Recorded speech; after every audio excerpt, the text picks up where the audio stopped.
अस्सलाम वालेकुम dear students, कैसे हैं आप लोग। I hope you are all fine. आज जो टॉपिक हम डिस्कस करेंगे उस टॉपिक का नाम है यूनिट वेक्टर। जैसा कि आपने नाइन्थ में पढ़ा होगा, वेक्टर की टाइप्स, डिफरेंट डिफरेंट टाइप्स के वेक्टर होते हैं। जैसे एक वेक्टर होता है नल वेक्टर, जिसका मैग्नीट्यूड ज़ीरो होता है। एक आपने पोजीशन वेक्टर पढ़ा होगा, जो किसी भी ऑब्जेक्ट की पोजीशन बताता है, पोजीशन वेक्टर। तो बहुत सारे तरह के वेक्टर्स होते हैं। तो इसी में आज का जो टॉपिक है वो है यूनिट वेक्टर। स्टूडेंट्स, यूनिट का मतलब क्या होता है? यूनिट का मतलब होता है वन, ठीक है। या फिर यूनिटी का मतलब क्या होता है? यूनिटी का मतलब भी क्या होता है? वन। तो यूनिट वेक्टर एक ऐसा वेक्टर होता है, एक वेक्टर की एक ऐसी टाइप होती है जिसका मैग्नीट्यूड जो है वो हमेशा क्या होता है? वन के बराबर होता है। A vector whose magnitude is always one, या फिर a vector whose magnitude is always unity is termed as unit vector। Unit vector हम कहते हैं उस वेक्टर को जिसका मैग्नीट्यूड सिर्फ वन के बराबर होता है। ये है नंबर वन डेफिनेशन, ठीक है। इसके बाद जैसा कि आप देख सकते हैं यहाँ लिखा हुआ है, सबसे पहले तो मैंने डेफिनेशन लिखी है यहाँ पे, यहाँ से लेके यहाँ तक के वो वेक्टर जिसका मैग्नीट्यूड वन के बराबर हो, यूनिट के बराबर हो, उसको हम यूनिट वेक्टर कहते हैं, ठीक है। आगे लाइन लिखिए कि unit vector only specifies the direction of a given vector. Students, unit vector का एक काम और है कि वो किसी भी वेक्टर की जो कि हमें गिवन होता है उसकी डायरेक्शन को मेंशन करता है, उसकी डायरेक्शन स्पेसिफाई करता है, उसकी डायरेक्शन बताता है। तो इट मीन्स की पूरी डेफिनेशन क्या बनेगी कि एक ऐसा वेक्टर जिसकी मैग्नीट्यूड वन के बराबर हो और वो सिर्फ डायरेक्शन स्पेसिफाई करने के काम आता हो, ऐसे वेक्टर को हम कहते हैं यूनिट वेक्टर। अब एक फॉर्मूला मैं आपको बताता हूँ, एग्जाम्पल से समझें आप। जैसे फर्ज करें, बल्कि आपको पता होगा कि कोई भी वेक्टर होता है उसको दो चीज़ें चाहिए होती हैं स्टूडेंट्स। एक चाहिए होता है मैग्नीट्यूड, ठीक है, और दूसरा चाहिए होता है डायरेक्शन। ये आपने पढ़ा होगा, वेक्टर क्वांटिटीज वो क्वांटिटीज होती हैं जिनको मैग्नीट्यूड चाहिए होता है और डायरेक्शन चाहिए होता है। तो फर्ज करें एक वेक्टर है जिसको मैं नाम देता हूँ ए, ठीक है। ये ए वेक्टर है, ये चीज़ हो गई, ठीक है। कैपिटल लिखना है यहाँ पे, कोई मसला नहीं है। तो ये ए वेक्टर आ गया। अब ए वेक्टर को क्या चाहिए? ए को चाहिए मैग्नीट्यूड। मैग्नीट्यूड का सिंबल क्या होता है स्टूडेंट्स? ये आपको पता ही है, इस तरह मॉड्यूलस के अंदर, ठीक है। और दूसरी चीज़ क्या है? दूसरी चीज़ चाहिए डायरेक्शन। तो डायरेक्शन अभी मैंने आपको बताया कि यूनिट वेक्टर और क्या बताता है? डायरेक्शन बताता है। तो इसी वेक्टर का हम एक और सिंबल लिखेंगे ए। अब आपकी बुक में स्मॉल ए लिखा हुआ है और उस ए के ऊपर लगा देंगे हम कैप। सही है, इसको कैप भी कहते हैं, CAP, इसको हेड भी कहते हैं, ठीक है। ये चीज़ आपने देख ली। तो पता चला कि कोई भी वेक्टर हो उसको मैग्नीट्यूड की ज़रूरत होती है और डायरेक्शन की ज़रूरत होती है। डायरेक्शन कौन बताता है? डायरेक्शन बताता है यूनिट वेक्टर। और यूनिट वेक्टर का सिंबल क्या है? कि कोई भी अल्फ़ाबेट हो उसके ऊपर क्या लगा दें? कैप लगा दें या हैट लगा दें। इसको हम क्या कहते हैं? Unit vector. अब यूनिट वेक्टर को अगर हम अलग करें तो ये बन जाएगा vector A divided by magnitude of vector A is equals to unit vector. Students, ये हमारे पास फॉर्मूला आ चुका है किसका? यूनिट वेक्टर का। तो यूनिट वेक्टर क्या होता है? ये बेसिकली रेशो होता है किसका? ओरिजिनल वेक्टर का और उसके मैग्नीट्यूड का। ए वेक्टर को ए के मैग्नीट्यूड से डिवाइड कर दें, आपको क्या मिलेगा? यूनिट वेक्टर मिलेगा। ये चीज़ आपके समझ में आ गई होगी, ठीक है स्टूडेंट्स। अच्छा जी, अब हम बात करते हैं यूनिट वेक्टर। जो आपको पता है तीन एक्सिस होते हैं, एक्स एक्सिस, वाई एक्सिस और जेड एक्सिस। तो एक्स एक्सिस पर जो हम यूनिट वेक्टर लेते हैं वो होता है आई। वाई एक्सिस पर जो यूनिट वेक्टर लेते हैं उसको हम नाम देते हैं जे। और जेड एक्सिस पे यूनिट वेक्टर लेते हैं उसको नाम देते हैं के।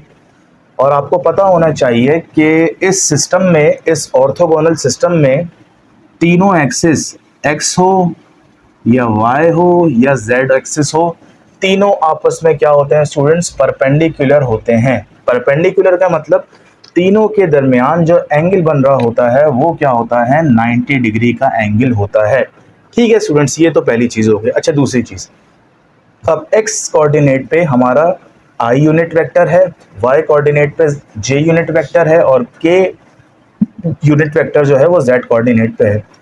अब चूंकि ये एक्सिस एक दूसरे के परपेंडिकुलर हैं तो इट मीन्स कि ये यूनिट वेक्टर भी क्या होंगे, वो भी एक दूसरे के क्या होंगे, परपेंडिकुलर होंगे। ये तो कॉमन सेंस की बात है, ठीक है। तो ये लिख देते हैं हम I cap is perpendicular to J cap is perpendicular to K cap. ये यूनिट वेक्टर भी क्या होंगे स्टूडेंट्स, ये आपस में परपेंडिकुलर होंगे। अब मैं कुछ एमसीक्यूज बताता हूं आपको।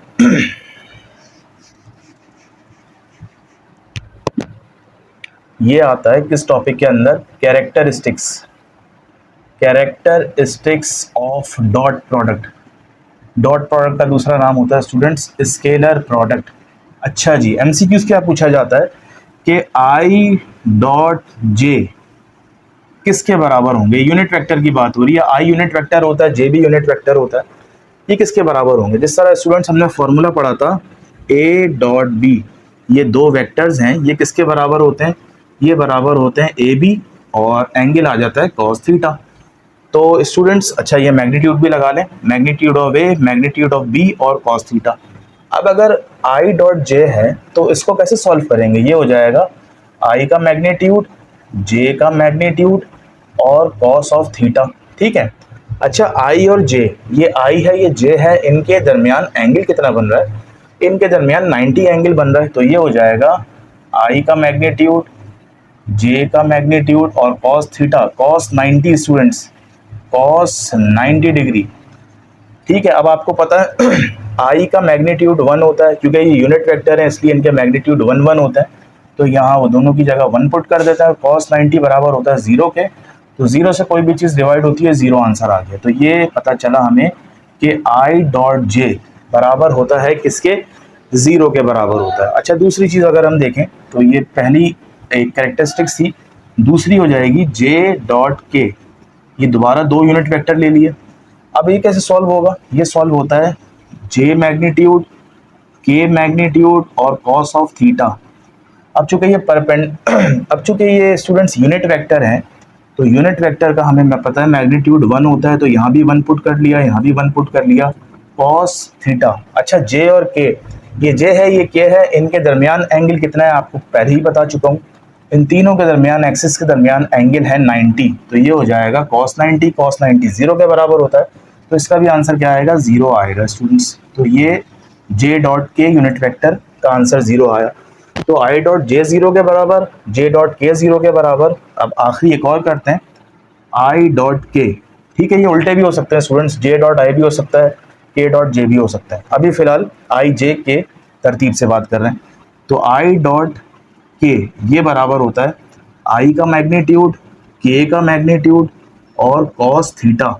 आपको पता है कॉस 90 होता है, क्योंकि तीनों एक्सिस, ये तीनों यूनिट वेक्टर एक दूसरे के परपेंडिकुलर है, और यूनिट वेक्टर का मैग्नीट्यूड 1 1 के बराबर होता है।